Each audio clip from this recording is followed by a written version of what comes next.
नमस्कार। Political analytic पर आप सभी का स्वागत है। फिर से जितने भी हिंदू थे वो पुराने ढर्रे पर जा रहे हैं।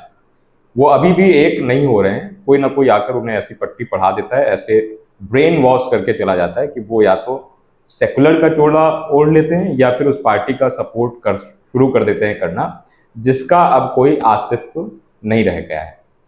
हिंदुओं को ये सोचना चाहिए जब उनके सामने केरल स्टोरी जैसी सच्चाई दिखाई जा रही है, ऐसे में इतना सब होने के बावजूद भी अगर वो एक नहीं हो पा रहे हैं तो या ये हिंदुओं का दुर्भाग्य।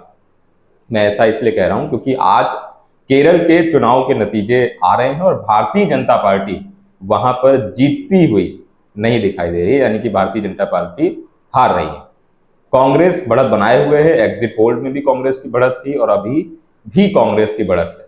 30 से 40 सीट पर कांग्रेस जो है वो आगे चल रही है और कांग्रेस पूरी तरह से जीतती हुई दिख रही है कर्नाटक में।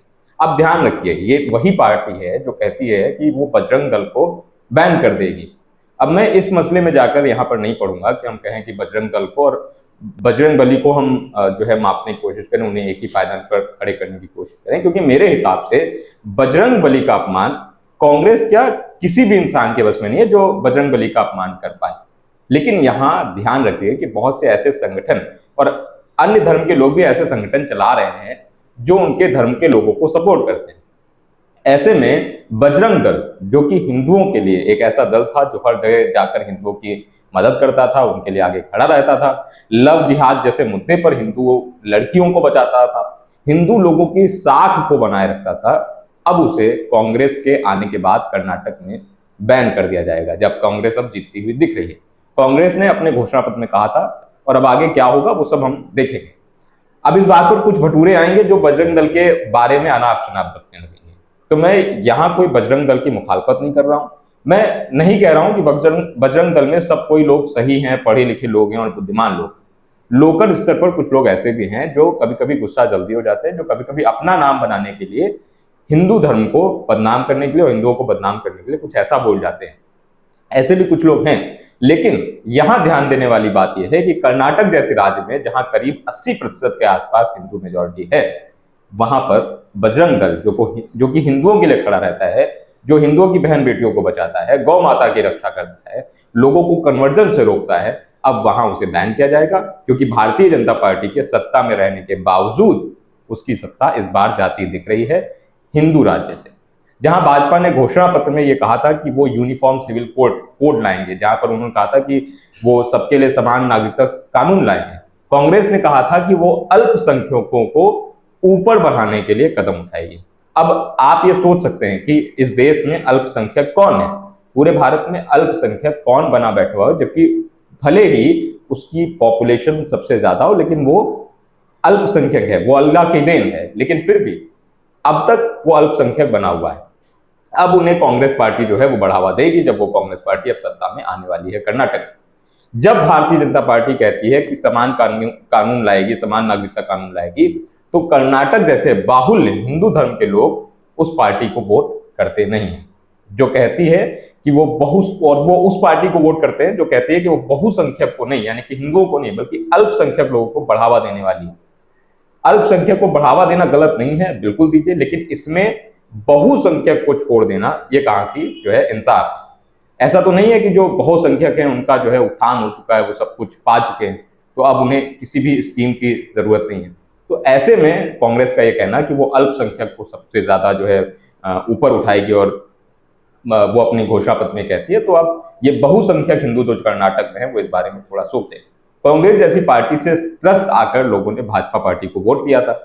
अभी हम देखते चले आ रहे हैं कैसे सालों से एक पार्टी ने हमारी शिक्षा व्यवस्था को बढ़ने नहीं दिया, देश में हिंदुओं को दबाए रखा, सेकुलर बनाए रखा।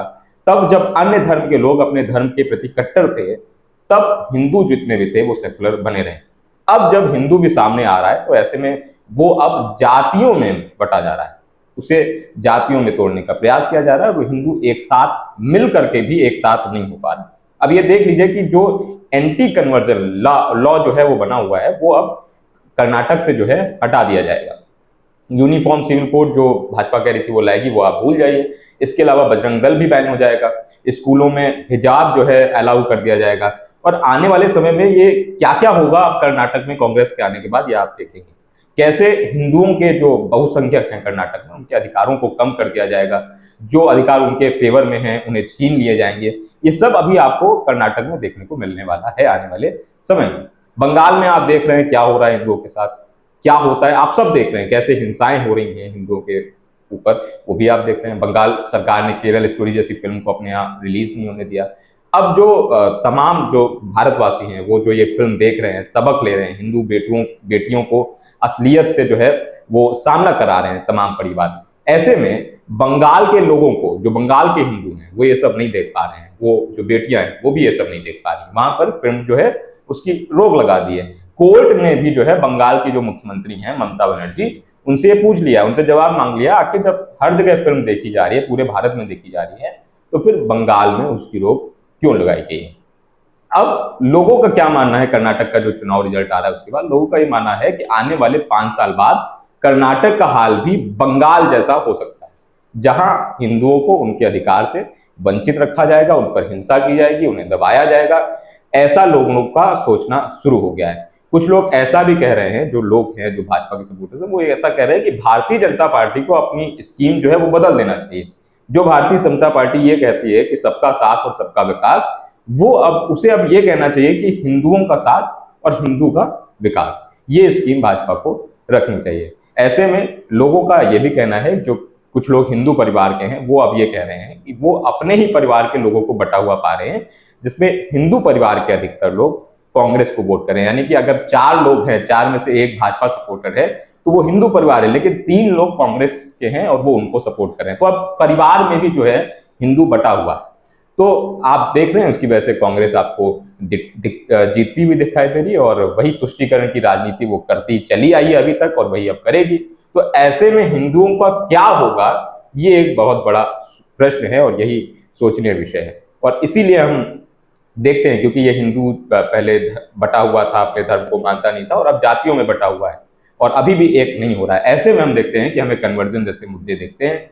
हिंदुओं में एकता नहीं होने के कारण ही हमें कश्मीर फाइल और केरल स्टोरी जैसी फिल्म देखने को मिलती है, और तब हम सच से सामना करते हैं, और तब हमें समझ में आता है कि हमें एक होना चाहिए। अब यहाँ तमाम लोग वीडियो में आएंगे, हो सकता है वो ये कमेंट भी करें, अपनी राय भी दें कि मैं एक पक्ष को होकर बात कर रहा हूँ, लेकिन मैं वो बात कह रहा हूँ जो पब्लिक कह रही है, जो तमाम लोग कह रहे हैं।